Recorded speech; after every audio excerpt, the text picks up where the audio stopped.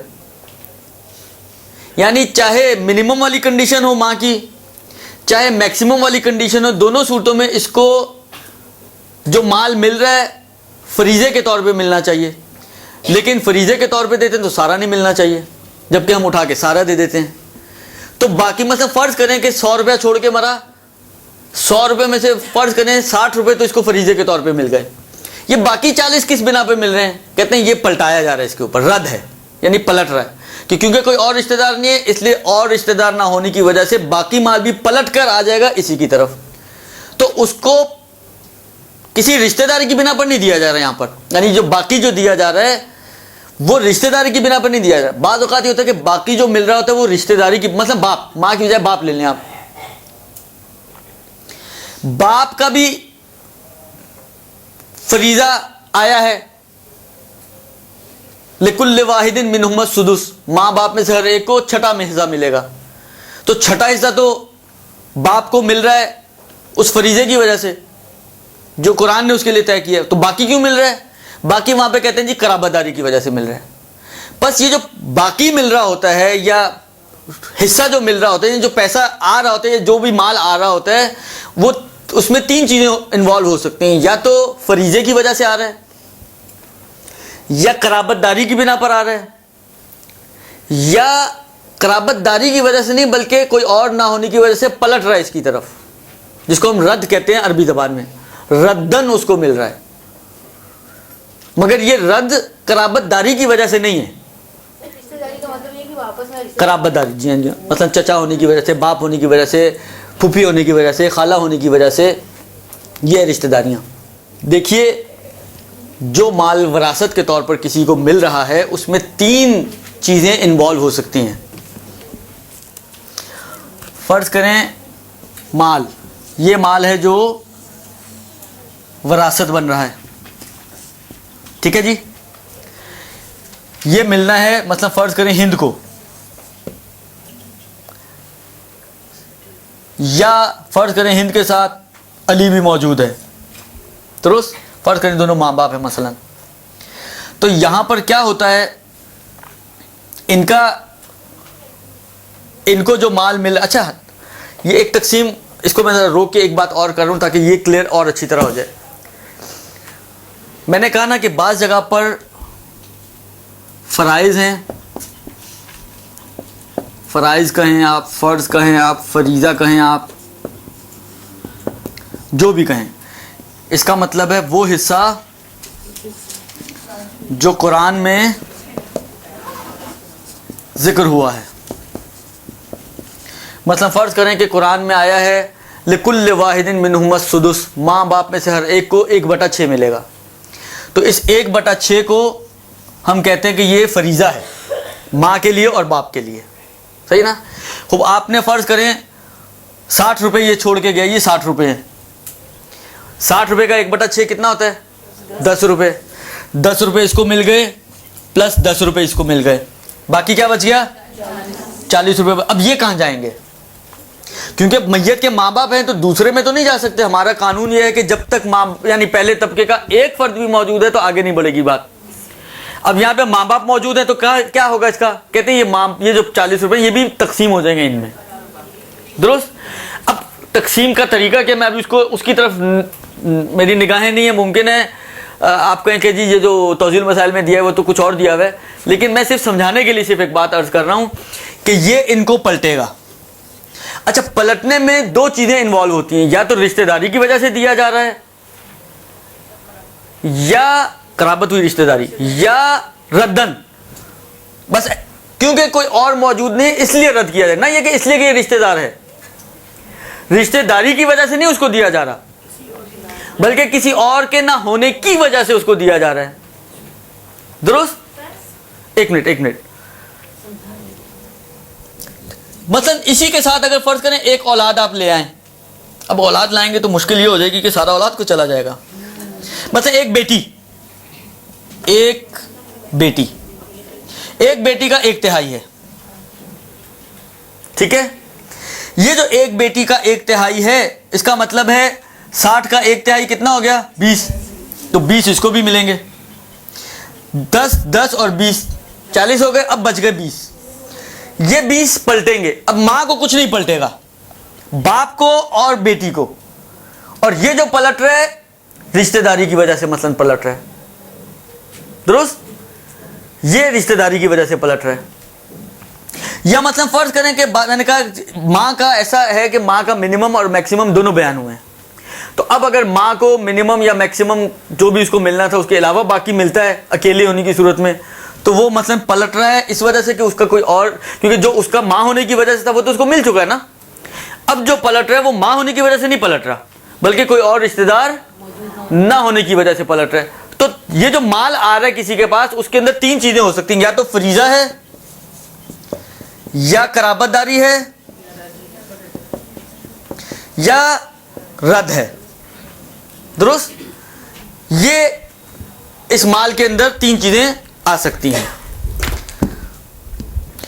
یا جس طرح مثلا ایک اور مثال، مثلا فرض کریں باپ، صرف باپ ہو. اگر صرف باپ ہو تو اس کو جو چیز مل رہی ہے وہ قرابت داری کی وجہ سے مل رہی ہے، اس لیے کہ خالی باپ بغیر اولاد کے اگر ہے اور ماں بھی نہیں ہے تو کوئی قرآن میں اس کا حصہ نہیں طے ہوا. لیکن اس کو جو دیا جا رہا ہے وہی اولو الارحام بعضهم اولی ببعض کی وجہ سے دیا جا رہا ہے، اور یہ قرابت داری کی بنا پر دیا جا رہا ہے. سارا مال اس کو مل جائے گا، منتہا نہ یہ فریضہ ہے نہ یہ رد ہے. رد تو وہ ہوتا ہے کہ حصے ملنے کے بعد جو پلٹے، صحیح نا؟ یہاں پر کیا ہے کہ سارے کا سارا مال اس باپ کو مل جائے گا اولاد نہ ہونے کی صورت میں. کوئی اگر آپ سے پوچھتا ہے کہ اس کو کیوں مل گیا سارا کا سارا مال، اس کا تو تذکرہ ہی نہیں ہے کہ قرآن میں، تو آپ کہیں گے کہ فریضے کی وجہ سے نہیں دیا ہم نے اس کو، بلکہ قرابت داری کی بنا پر دیا ہے. سر رد بھی جو ملتا ہے وہ بیسیکلی قرابت داری کی وجہ سے ان کی طرف پلٹتا ہے نا. وہ قرابت داری کی وجہ سے نا کہ وہ اس وجہ سے ہوتا ہے کہ کوئی اور نہیں ہے اس لیے ان کو دیا جا رہا ہے. مثلا ماں ہے, اس کا منیمم اور میکسیمم دونوں لکھے ہیں, تو اس کو جو پلٹ رہا ہے وہ ردن ہے, وہ رد ہے اس کے اوپر, قرابت داری کی وجہ سے نہیں دیا جا رہا اس کو, کیونکہ قرابت داری جو ماں ہونے کے ناطے جو اس کو دینا تھا وہ سب دے چکے ہیں ہم, پھر بھی بچ گئے.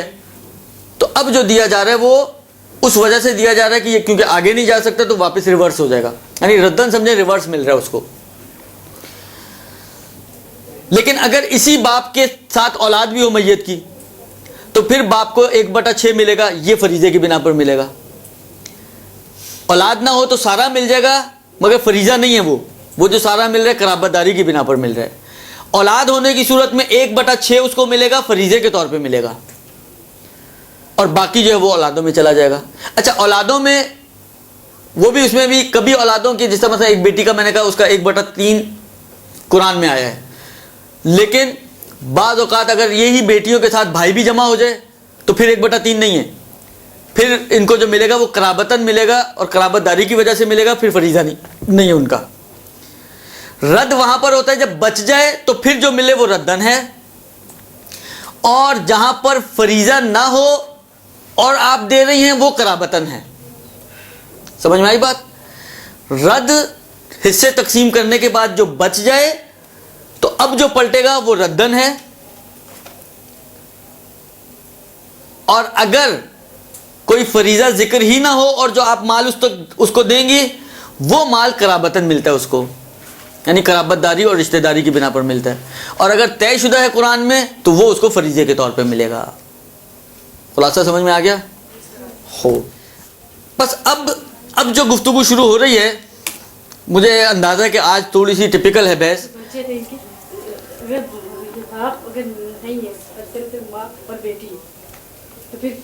بیٹی کو مل جائے گا, ماں کو پھر جو اس کا فریضہ ہے وہ ملے گا اور بیٹی کو ملے گا, باقی ماں کو نہیں ملے گا. میں نے کہا نا یہ تفصیلات البتہ ابھی نہ لکھیں, اس کو لکھیں مت آپ, یہ تفصیلات بعد میں آئیں گی کہ کہاں کس کو کیا ملے گا اور کیسے ملے گا, ان میں بھی آپ نہ پڑھیں. ابھی جو چیز سمجھائی جا رہی ہے اس کے اوپر فوکس کریں کہ یہ جو مل رہا ہے یہ کس ٹائٹل کے تحت مل رہا ہے. آیا فریضہ ہے, آیا قرابت داری کے تحت ہے, یا نہیں نہ فریضہ ہے نہ قرابت داری ہے بلکہ ردن مل رہا ہے. درست؟ یہ اس کو ابھی اس کے اوپر فوکس کریں. جب یہ 3 چیزیں آ گئیں آپ کے سامنے تو اب ہم اگلے سٹیپ میں چل رہے ہیں کس بات کی طرف؟ اس بات کی طرف کہ وارثوں کو آپ تقسیم کر سکتے ہیں 5 گروہوں میں. 5 طرح کے وارث ہیں. اسی فریضہ, قرابت داری اور رد کو مد نظر رکھتے ہوئے. ہاں یہ اگلا مسئلہ پچھلے مسئلے کے اوپر ڈیپینڈنٹ ہے, اس لیے کہ وہ اگر سمجھ میں نہیں آئے گا تو اگلا بھی سمجھ میں نہیں آئے گا. اب ایک چیز میں نے پچھلی دفعہ بھی عرض کیا تھا کہ بعض اوقات یہ ہوتا ہے کہ اس کو کہیں نا بیٹھے بیٹھے اچانک کوئی چیز ذہن میں آ جاتی ہے, تو اب ایک چیز ذہن میں آئی ہے, دیکھیں اس سے مسئلہ حل ہوتا ہے یا نہیں ہوتا. مثلا مال جو ہمیں تقسیم کرنا ہے, جو بعنوان وراثت ہمیں تقسیم کرنا ہے, درست؟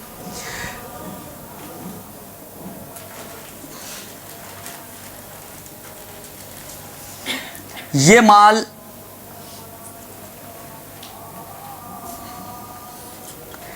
اس کو آپ کہیں کہ یا تو حصے طے شدہ ہیں, اس میں قرآن میں حصوں کا تذکرہ ہے, یعنی جو افراد موجود ہیں وہ ایسے افراد ہیں جن کے حصے قرآن نے طے کیے ہیں, درست؟ قرآن میں حصے معین ہیں یا قرآن میں حصے معین نہیں ہیں.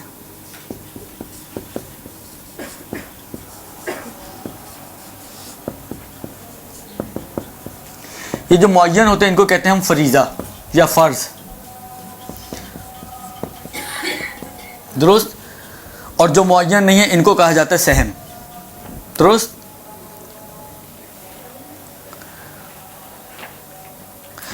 جہاں پر حصے معین ہیں دینے کے بعد کچھ بچتا ہے یا نہیں بچتا؟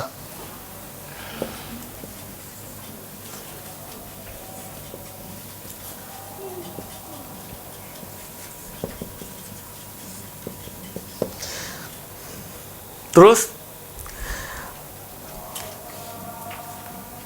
اگر تو نہیں بچتا تو اس کا مطلب ہے جتنے فریضے تھے آپ نے بانٹ دیے, ختم کہانی.